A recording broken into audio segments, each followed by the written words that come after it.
یکی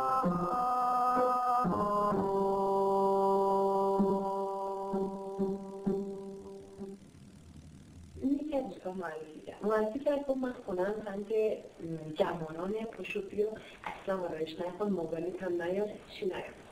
من ترسید پشت این دستیم گفت فقط من خانوم هم احتمال زود بیاد، فقط سریع. ما شروع کردیم اینجا به سیغه خوندن و مهریه و فلان. اولا مهریه هم رو داد نشستیم و خلاصه حرف زد و سیغه خوندیم رفتیم تو اتاق. رفتیم تو اتاق خوب یه دسته آیت الکرسی و فلان و این چیزا تو اتاقش همه رو برعکس کرد، عکس موبایل همه رو برعکس کرد و گناه داره. خلاصه که ما رفتیم و شروع شد به کار و فلان و همبستر شدیم و یه رسید بسر کار یه رسیدم در خونشون اون کم میکنن نکن زنش اومده بود چیز انداخته بود اومده با پشت در اتاق هستی یه همدم سریع در وا کن. من خیب شدم زیر بالون سریع به من گفت تو هیچ کار نکن لباسات همه رو دیگه زیر دست چادر کشید و سر کن بایی تو به نماز خوندن.